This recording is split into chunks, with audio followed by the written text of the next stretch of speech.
I love that. I really do, and I'm just so excited that you've given me this opportunity.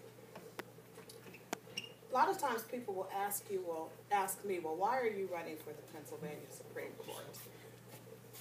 Well, I've served in the court system now in the state of Pennsylvania for almost 25 years.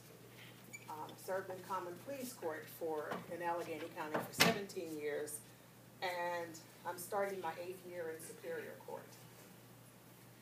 And I don't just spend all of my time on the bench. I really pay attention to what is going on in our society. And what is going on, and I heard a little bit of it before I came up here to speak, is that slowly, gradually, our freedom is being eroded. It's being eroded.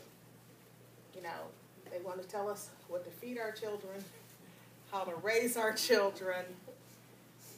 They want to determine what to teach our children and when to teach it.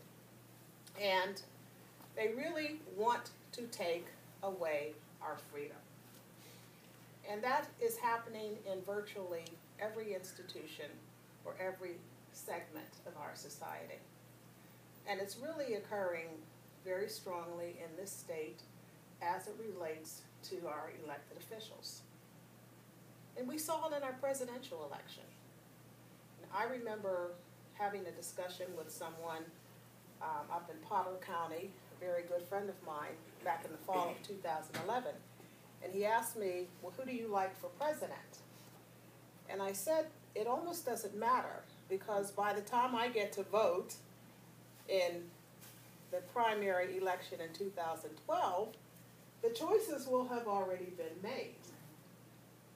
And that's what this election is all about. That's what every election is about. Because there are forces that want to make your choices for you. They want to tell you not only who to vote for, or who you are to endorse. They want to limit your choices. And I've had people tell me, regardless of my credentials, which I believe speak for themselves, you shouldn't be running. You know, and if we don't anoint you or endorse you, then you shouldn't run. But the fact of the matter is, our Constitution, our system of government as it was meant to function, gives that responsibility, that privilege to the people. Mm-hmm. And you are the people. Yes. And so the decision as to who sits on our Supreme Court, who sits in the governor's office, who sits in the president in the White House, should be yours. Not a small group of elite alleged power brokers sitting in some room. That should not be. And, you know, my son and I are students of history. And history has demonstrated time and time and time again that when power is concentrated into the hands of a few people, tyranny follows, and corruption follows.